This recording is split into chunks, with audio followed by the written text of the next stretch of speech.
So now we're down to the first continuation of the lesson which was made by Ma'am Janine Lucero, and what we're going to do now is to continue all the lessons that that you have started. So what we're going to discuss is the pre-colonial Philippine literature. When we say pre-colonial, it is before the colonizer or the people from other country colonize our country.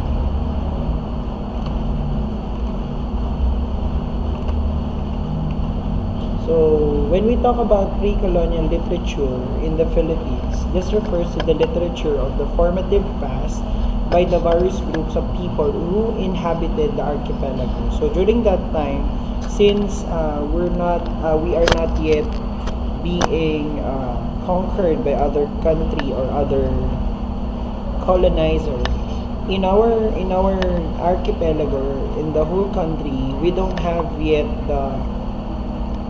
the forms of literature or the culture that we are following. A literature of varying human interests. It is close to the religious and political organizations of the ancient Filipinos. The verses were addressed to the ears rather than the eyes. So if you're going to compare the form of literature for today and back then, the manner of the delivery is being addressed to the ears rather than to the eyes of people. Verses composed and sung were regarded as group property. So if it's all about legendary and religious poems, most specifically it is under octosyllabic type of poetry. But when it is all about romance, somehow it is classified as dodecasyllabic type of poetry or verses. So these are some of the example of ancient Filipino poetry. Dalawang balon, hindi malingon, sa araw ay bunbong, sa gabi ay daon.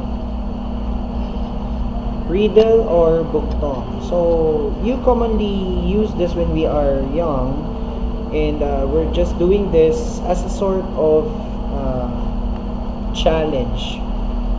When we tell something about a riddle, or when we say some riddle or ask some riddle for our friends, we tend to challenge them for what would be the possible answer. Riddle is made up of one or more measured lines with rhymes and may consist of 4 to 12 syllables. Showcase the Filipino wit, literary talent, and keen observation of the surroundings. It involves reference to one or two images that symbolize the characteristics of an unknown object that is to be guessed. And as we grow old, we have to know the purpose why we are telling such words or why we are asking such riddles from our friends. And way back then, there are purposes that is being expressed. Why do we need to ask such riddle or bugtong? So the first one is to entertain. Living in remote areas, before the advent of electricity, families would sit around the fire and the elders would quiz the younger generation with riddles. In that particular way, these little children were able to know what would be the possible answer and try to ask it again from other people, so that they are passing now the challenge to the other who they ask for that particular riddle. So the main purpose, one of the main purpose is to entertain. The next one is to educate. Riddle serves the function of passing down knowledge from one generation to the next. They require thinking in order to solve them.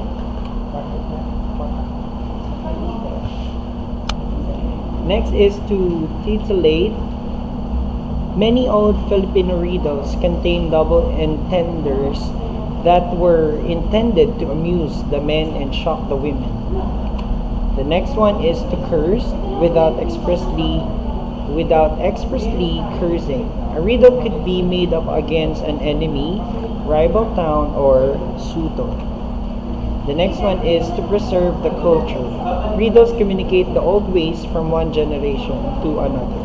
So I have here some examples of riddle. Ate mo, ate ko, ate ng lahat ng tao.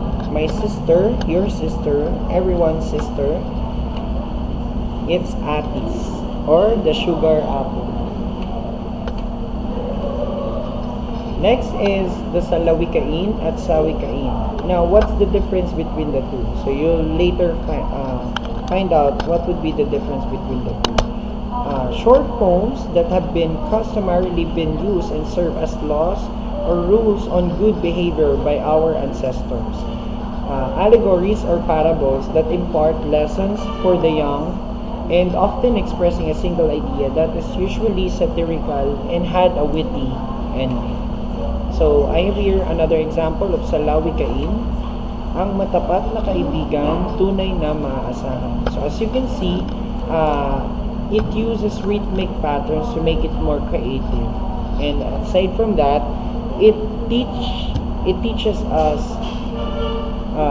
good manners or how we are supposed to behave towards other people.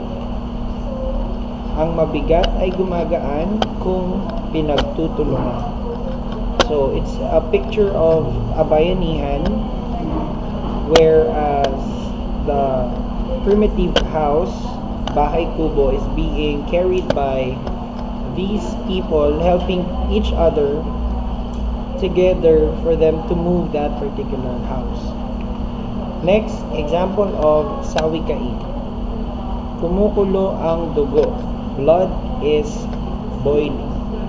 So, blood is boiling means that a person is very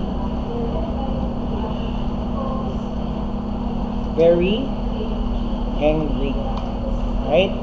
So, it's just like a simple slogan that expresses an idea but not directly to the point but not directly to what is being presented by the words.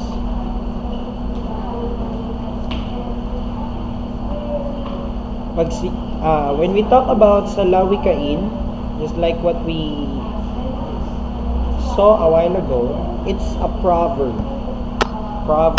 or salawikain in Tagalog. Another example of sawikain or a slogan, sulat sa tubig, write on water.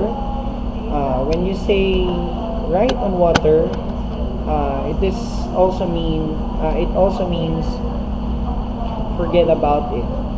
Because once you're writing something on the water, it vanishes, right? So it fades and it will never be seen again. Because you can no longer write something to the water, right? Next is maxims.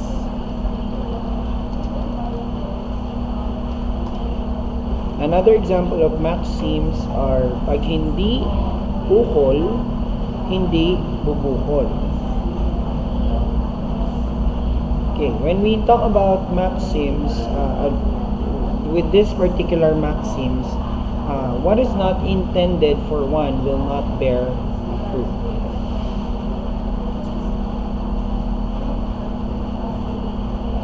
Next is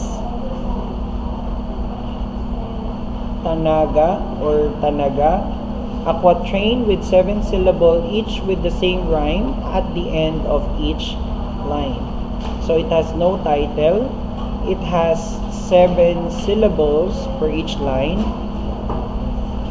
and with the rhythmic pattern of AABB.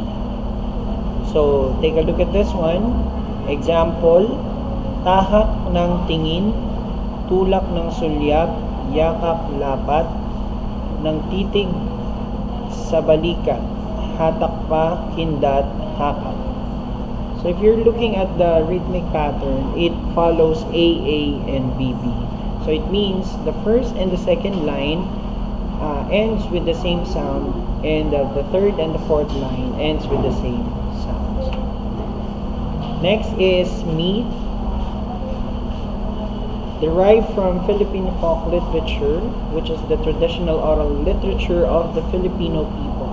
This refers to a wide range of material due to the ethnic mix of the Philippines. There are many different creation myths in the Philippine mythology, originating from various ethnic groups. The first one is the story of Bathala. The second one is Visayan version. And then the third one is the legend of Maria Makiling. Bathala, in other terms, they refer to this, or in ancient Tagalog theology, Bathala or Batala is a pantheon of God creation, pantheon god of creation in the ancient Philippine civilization before the Spanish colonial period. So they are pertaining to Bathala as their god. He was the supreme being and the omnipotent creator of the universe. So that's according to Antonio de Morga. Among others, thought that Bathala meant an omen bird. Or in other term, Tigma Manukan. But the author of the Boxer Codex in 1590, he advised that not used in this sense because they did not consider it God but only his messenger. So according to some books I have considered for me to teach this one is Bathala is not the god itself. It is the bird or the omen bird, or in Tagalog the Tigma Manukan, who or which is only the messenger of the god. Next is folk songs. Folk songs is a form of folk lyric which expresses the people's hopes, aspirations, and styles. Repetitive and sonorous, didactic and naive, traditional songs and melodies inspired by the reaction of people to their environment. So when we talk about folk songs, these are songs created according to their living or to their culture. A song that originates in traditional popular culture or that is written in such a style. For example, ang katoto kapag tunay, hindi ngiti ang pangalay, kundi isang katapatan ng mataus na pagdamay. It is a folk song entitled Kaibigan ni Emelita Perez Baez. Palay siyang matino nang humangi yumuko, ngunit muling tumayo, nagkabunga ng ginto. Kurakot, inumit na salapi, walang makakapagsabi kahit na piping saksi na itago na kasi.